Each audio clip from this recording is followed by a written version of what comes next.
kiek reikės mokėti mokesčių, gyventojai sužinos ne 26, o 27 metais. Taip.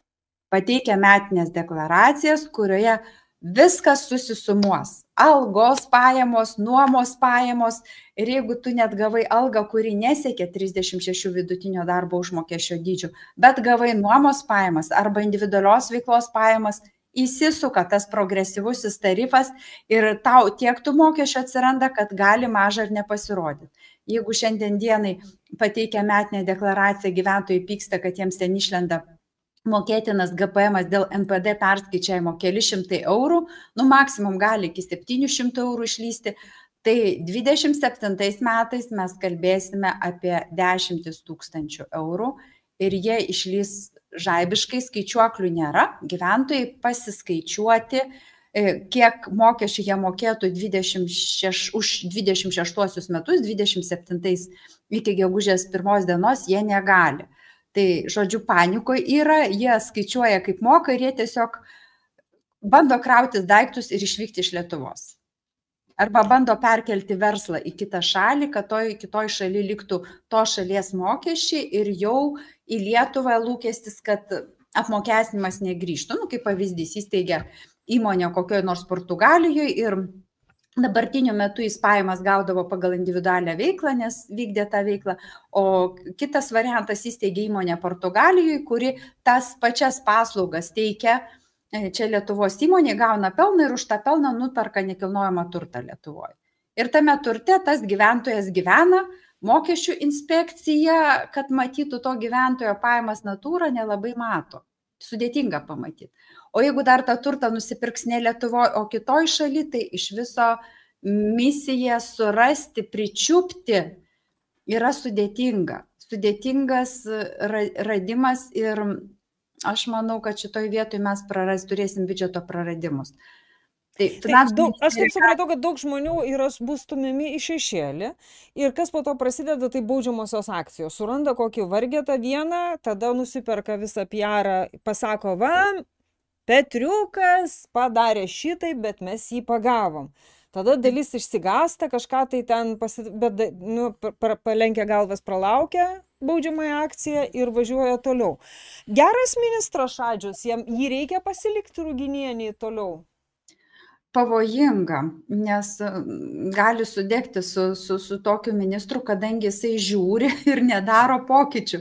Net matydamas tikrus skaičius, kad akcizų padidinimas perkopė tą ribą. Kaip perkopė ribą, kai jau didini mokesčius, bet mokesčių surinkimas mažėja, tai va ta riba perkopta, reiškia kritinis taškas turi taisyti sprendimą ir turėtum greit taisyti, nes kasdieną prarandami tūkstančiai, milijonai eurų į biudžetą. Tai nustebė ir nieko nedaro. O Šadžius sakė, kad jums būtų didelė garbė likti šitoj vyriausybėje, nors būtent Ruginienė liktai jo nelabai patenkinta. Bet jinai yra pasakiusi dėl, pavyzdžiui, tarifo lengvatinio šildymui naikinimo, jinai šitam dalykui pritarė, todėl kad turtingieji pradės mokėti. Turtingieji sumokės, o visi vargšai gaus kompensacijas. Čia taip ir būna, ne? Dabar o vargšų tapti čia lengva Lietuvoje?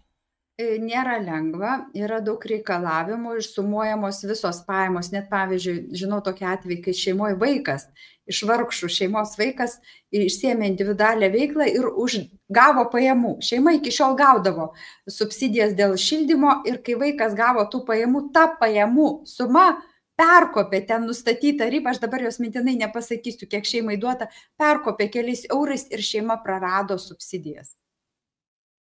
Nes pas mus labai nustatyta ta skurdo riba labai žemai, o jau turtingais yra laikomi žmonės, kurie gyvena nuo algos iki algos. Kas šitos sprendimus? Suprantat, subsidijos negaus tas žmogus, kuris turi banko sąskaitoje daugiau pinigų, kuris turi brangesnį turtą.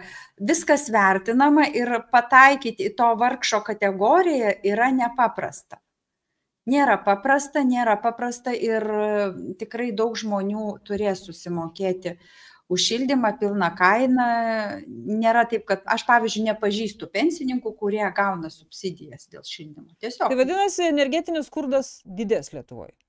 ne kiek energetinis, jie susimokės, jie turės resursų susimokėti, tačiau tie gyventojai nebeturės tiek nusipirkti, kiek seniau nusipirkdavo. Jų skurdesnis bus maitinimosi racionas, gal medikamentams mažiau bus skiriama lėšų. Tiesiog rūbams, kelionėms jau jie negalės tiek skirti, kiek skirdavo seniau. Ir dabar jau tas klausimas, tai realiai, kaip apsimoka, nuo kokių pajamų jau apsimoka galvoti apie registraciją, persiregistravimą to mokesčių rezidencijos į kokią nors kitą šalį.